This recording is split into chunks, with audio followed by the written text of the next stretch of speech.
Did North Korea just up the ante in this nuclear showdown? Welcome, everyone. I am Trish Regan in for Neil Cavuto, and this is your world.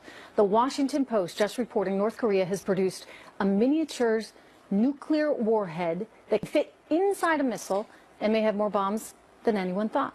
The president just warning North Korea any new threats will be met with, quote, fire and fury like the world has never seen.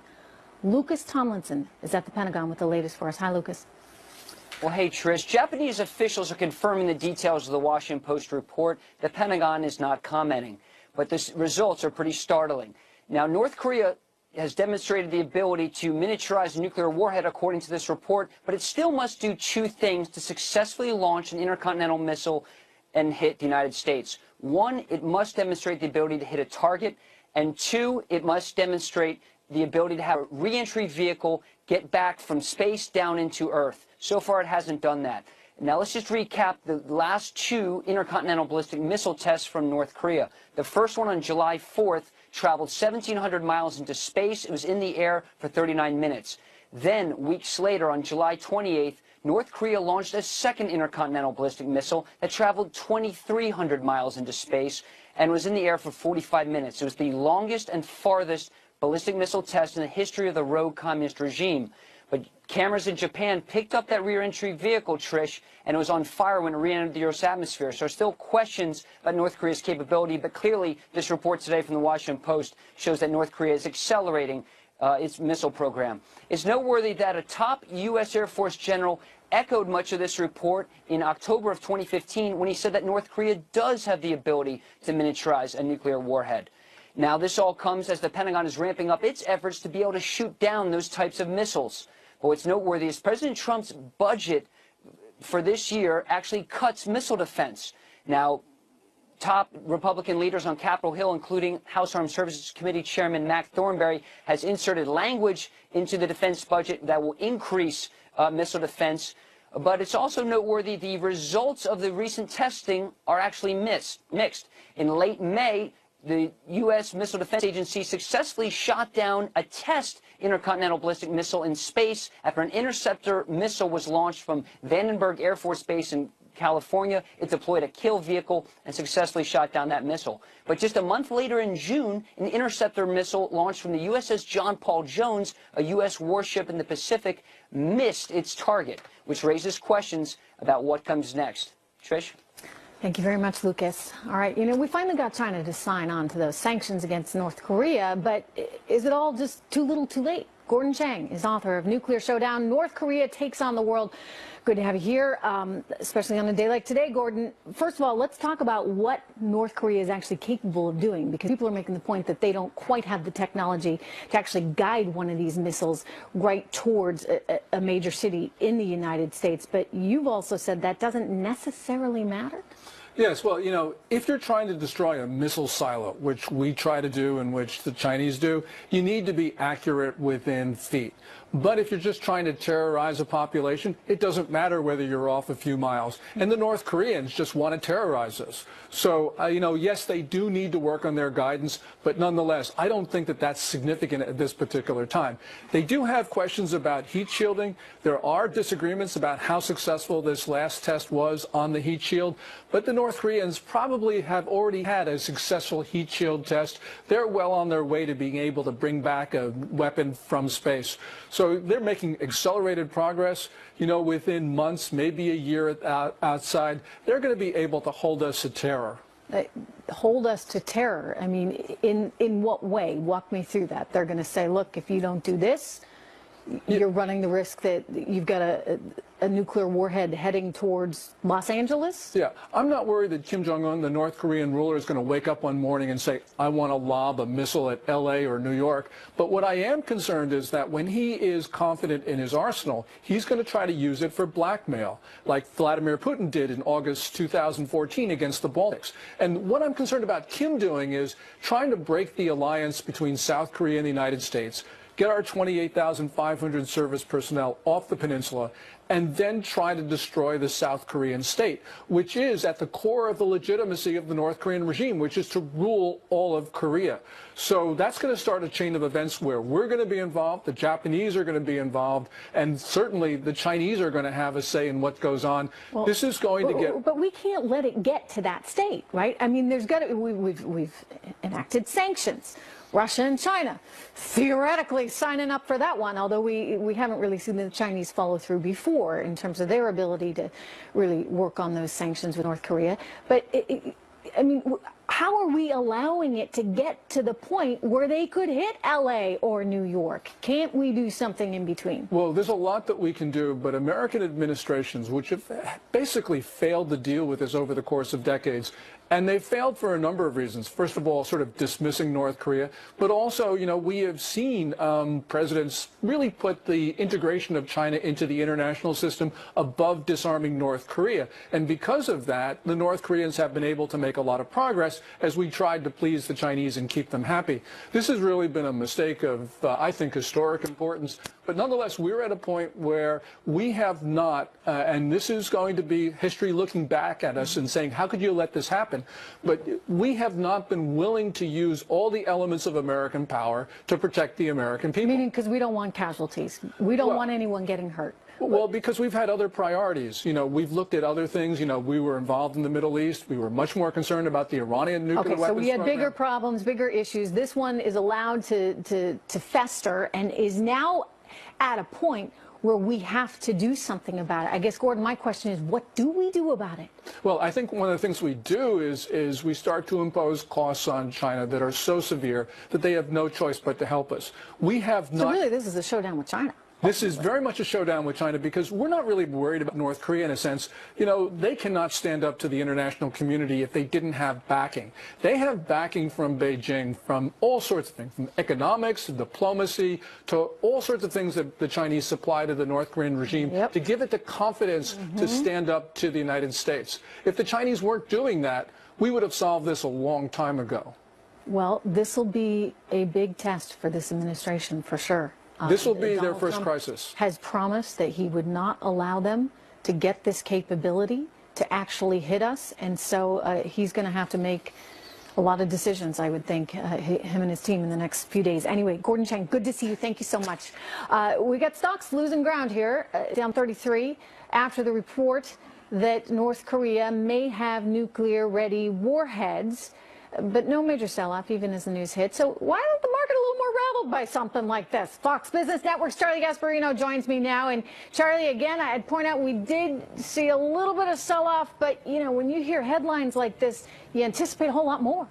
Yeah, but, you know, when you talk to big-time investors, sophisticated investors, they sit there and they tell you, listen, we just don't think that North Korea in of itself is going to be, you know, an existential threat to the U.S. economy. And, I mean, that's where it is. Now, maybe they're underplaying it or underestimating Kim Jong-un's ability to cause havoc and to wreak terror in the U.S. for the U.S. to harm our trading partners like Japan and South Korea. I mean, obviously, South Korea would not fare well if in a nuclear war with North Korea, and you know, and that would definitely have an economic impact. But just right now, at this point, everything else is looking good, right? And you want to right. ride it as long as you can. I mean, you got a market that continually, we missed it today, right. But we were going for 10 straight days in a row of records. Right, and as you know, markets trade off of headlines, and today's headline with North Korea was a good time to take some profits, obviously. So, but my bigger point is the markets don't see North Korea as an existential threat, at least right now. Now, the question is, are they underestimating it? Or not, or do they have it? They have it just right that, you know, if we have to, we'll just wipe them off the face of the earth. I mean, you hear investors talk about this all the time, and you know, we'll just take them out, and that'll be that. They have no way to really impact our economy. I kind of think they're underestimating it because if. But it's bigger than that, right? Though, because it's China. I mean, Well, as Gordon and I China- were just discussing, it's not just North Korea you're talking about here. You got to get China on board, and they don't want to play ball. They're invested in seeing this kind of chaos and strife between us not and necessarily. North Korea. I mean, I don't believe that. I mean, listen, right now they're invested in making sure the U.S. does not control the Korean Peninsula. I get that. That's why they back up North Korea. It's why they have historically.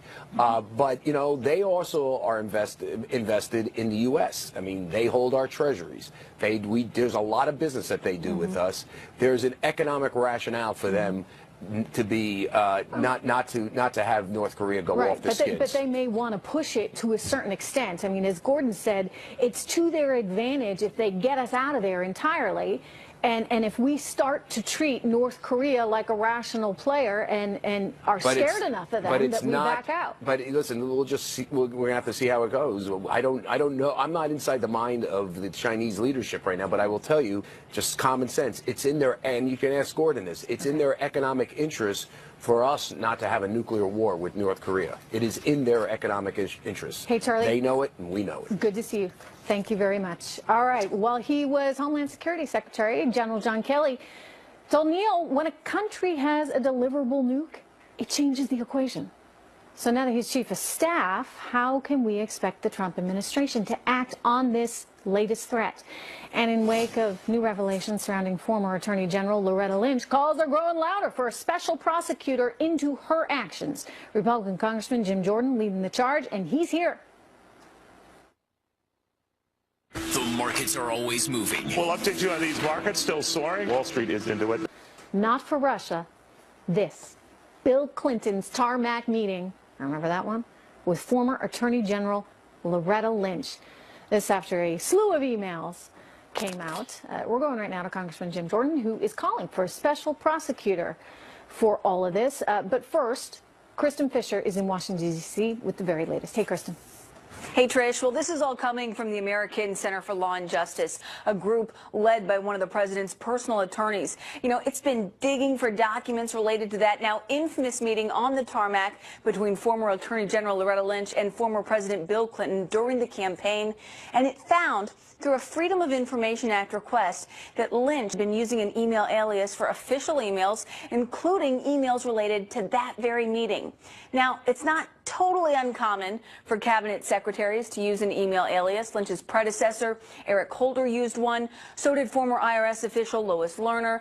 It's also not illegal, but it does make it more difficult for attorneys and reporters who are trying to get government documents through Freedom of Information Act requests.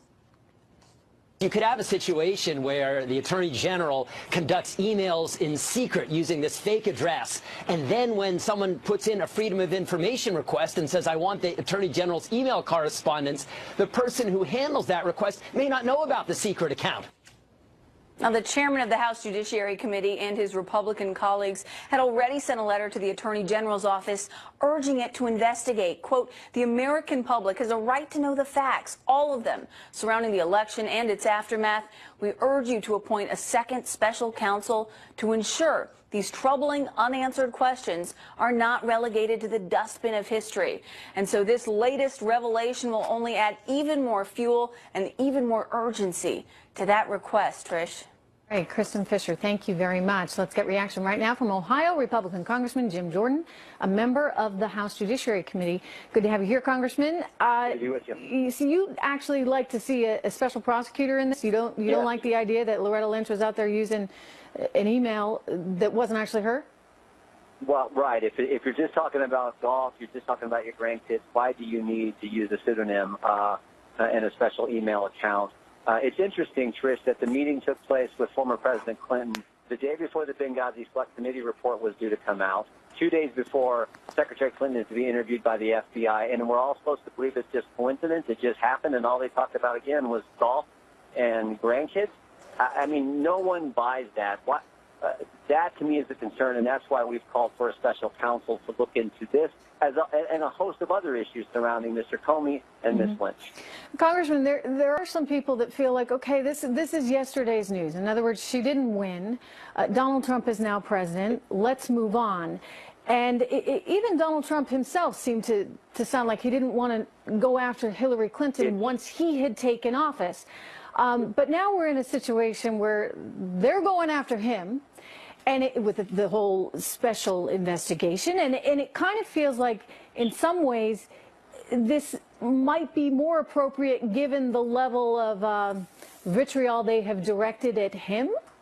No, it's not yesterday's news. It's the fact that there's equal treatment under the law, and that was not what Secretary Clinton got. She got special treatment. She got different standards than what I would get. Second, based on Mr. Comey's testimony a few weeks back, where he indicated at the direction of the United States Attorney General, he then, the FBI director, went out and misled the American people when he called the investigation a matter and not an investigation. As I said in committee 10 days ago, the last time I checked, he wasn't director of the Federal Bureau of Matters. He's the director of the Federal Bureau of Investigation. So why call it something different? Why would the Attorney General instruct the FBI director to mislead the American people? And why would she meet with the president, former president, just days before the secretary is supposed to be interviewed by the FBI? I think the answer is obvious. They wanted Clinton, the Justice Department, the Obama Justice Department, wanted Clinton to win the election. Remember, this all happens in the larger So it's a different kind of collusion, perhaps. You know, Congressman, it seems like there are a lot of questions here, a whole lot of questions. And as much as people would like to move on, you know, for the health of the country, and you got a new president, and Hillary Clinton is in the past, I hear you in that this kind of stuff cannot be allowed. And so there are questions that need to be answered, and there are things that need to be addressed. Of course. In terms of what's that? Yeah, the Justice Department should not be in that bit of misleading the American public, and that's exactly what they did. And you have to ask the question why. And it seems to me when you ask the question why, it's obvious they were trying to help Clinton win. Yeah, Congressman, I do have to hand it to her on the alias, though. Elizabeth Carlisle has a kind of nice ring to it. Does make it harder for journalists, though, when you're trying to get those emails from Loretta Lynch, because it turns out you can get all the Loretta Lynch you want, but you're going to not get the Elizabeth Carlisle. Let me turn to North Korea with you. Obviously, very big story today out of the Washington Post. What are we going to do here? I mean, this has gotten to the point where we're going to need to do something. And, Congressman, I don't know if all those sanctions, even with China on board, are ever going to work. Yeah. No, I mean, you know, we applaud the Trump administration and Ambassador Haley for the work that they did on the sanctions. I think that is certainly the right direction to move. I know that the Trump administration is trying to work with China to exert more pressure on North Korea.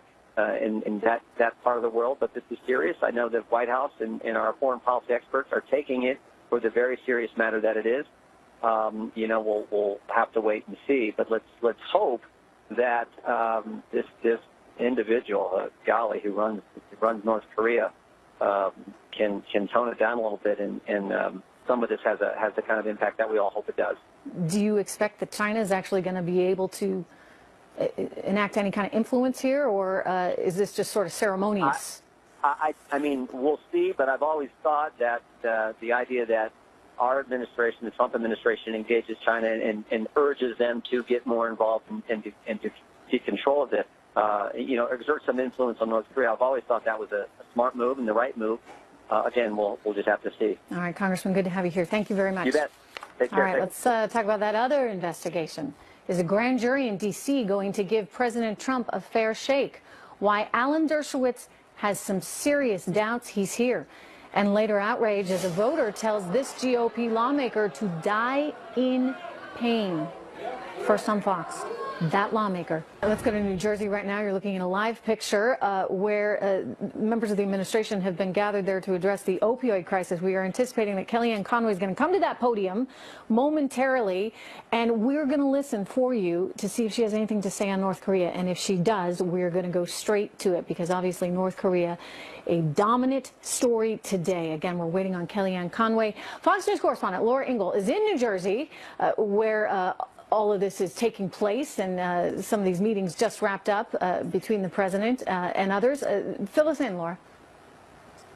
Hi, Trish. Well, indeed, you know, there's been a lot of excitement earlier today as we were waiting for President Trump to begin this opioid conference, this roundtable meeting. Everybody wanting to know if he was going to have something to say about the situation that has been unfolding today with North Korea. And if body language and tone tells us anything, that was setting the stage for what he was about to say on the issue. Take a listen.